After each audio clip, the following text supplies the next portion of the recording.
น้องภูมิน้องพัดอยู่ไหนอยู่ไหนครับผมเอ๊ะน้องพัดออกมาก่อนน้องภูมิอยู่ไหนสวัสดีครับผม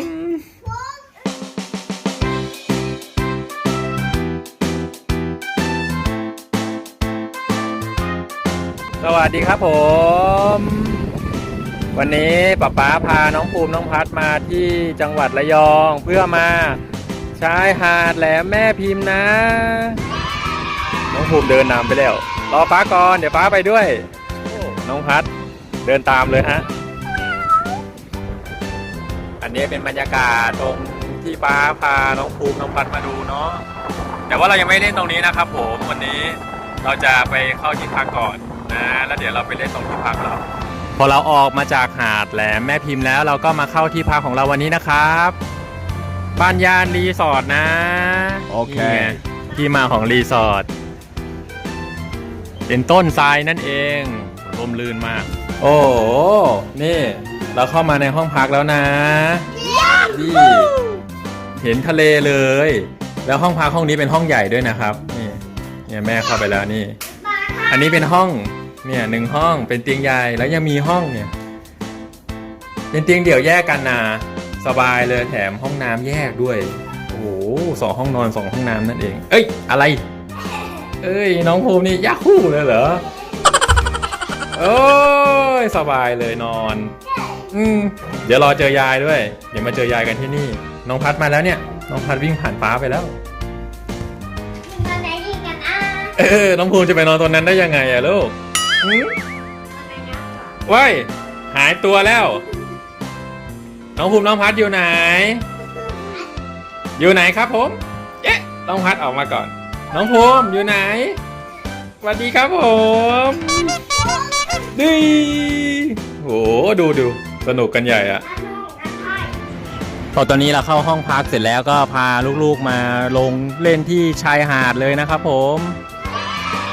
น้องภูมิน้องพาเขาก็มาเนี่ยเล่นทรายอยู่ตรงข้างหน้าโต๊ะกินข้าวเราเนี่ยแหละเดี๋ยวเย็นนี้เราก็นั่งตรงนี้เลยลูกๆเขาก็จะได้เล่นแบบสบายๆด้วยน้องภูมิจะปั๊มทรายเหรอลูกอะไรน้องพัดทรายไม่น้องพัดนี่ชอบจริงๆพอยังลูกเอายังเ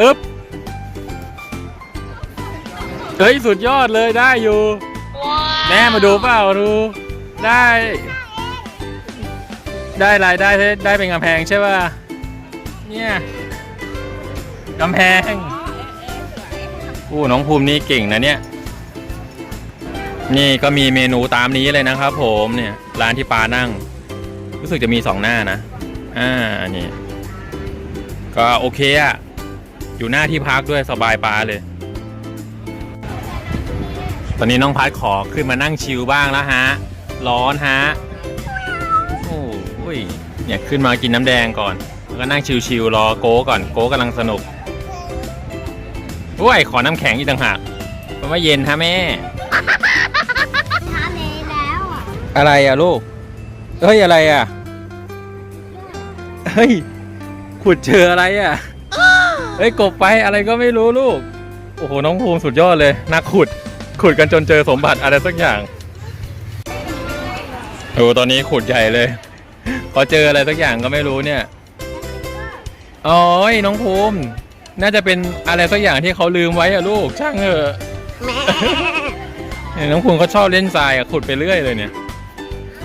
น้องภูมิก็ชวนป้าไปทะเลซะหน่อย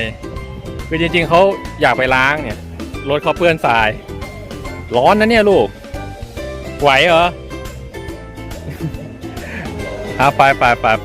โอ้ยมีเพลงด้วยสนุกอย่างนี้โอ้โหเนี่ยไปกันน้องภูมิค่อยๆเดินไปน้องพัดตามมาเลยเหรอลูกโอ้โหมีเพลงประกอบโอ้โหสุดยอดอะน้องภูมิล้างพอใจยังกลับยังโอ้ติดใจชอบเอาน้องภูมิบอกทำไมน้ำร้อนนี่มันบ่าย 2นะลูก เราจะไหม้อยู่แล้วเนี่ยไปเถอะเดินกลับไปน้องพาจะตามโก้ไปแล้วเห็นโก้ไปทางนู้นแต่ก็กล้ากลัวๆอยู่เอาไงดี นี่เขาเล่นอยู่ในสายตาป้ากับแม่นะ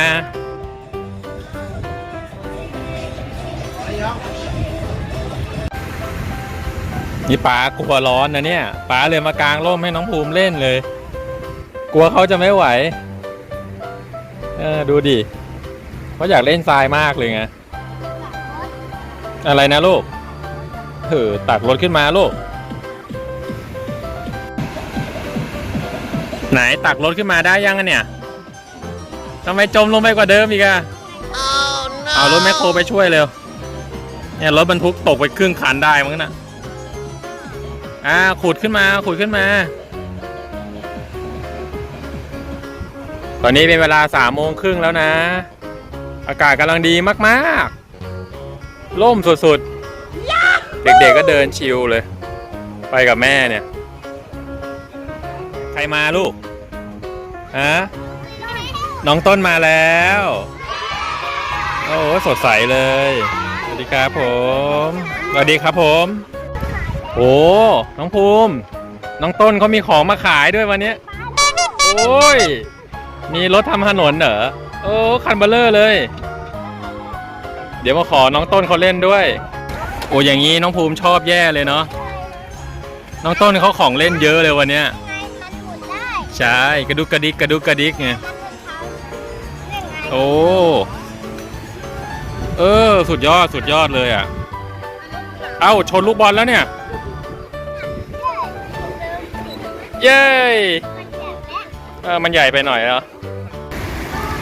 เนี่ยตอนนี้น้ำขึ้นเยอะมากแล้วเนี่ยแต่เด็กๆชอบนะน้องภูมิก็เปลี่ยนคันเล่นกับน้องต้นบ้างแล้วเนี่ยเย้น้องต้นทำอะไรน้องต้นเทอย่าลืมเก็บรถมาด้วยเจ้าลงมาทั้งตัวแล้วน้องต้น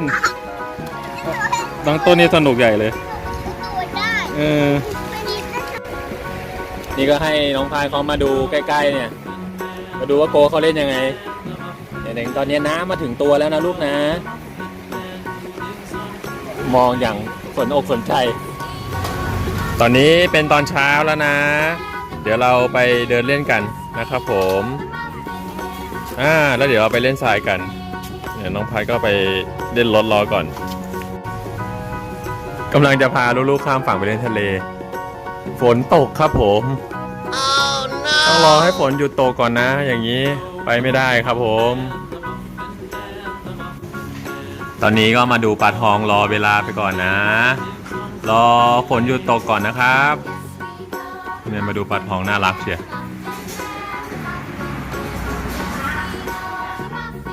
อะไรลูกน้องภูมิเมื่อกี้น้องภูมิพูดว่าอะไรนะลูกน้องภูมิพูดว่าอยากมาที่นี่อีกใช่ไหมต้องเขินได้เหรอเวลาป้าถามมาลูกดูดิน้องพัดทำอะไรน้องพัดเลื้อยมาเลยอ้าวไม่ตอบแสดงว่าไม่อยากมาเหรอ อยากมาที่นี่อีกไหมลูกไม่ต้องเขินดิพูดความจริงลูกเดี๋ยวเราพามากันอีกทีก็น่าจะอีกสักพักนึงแหละ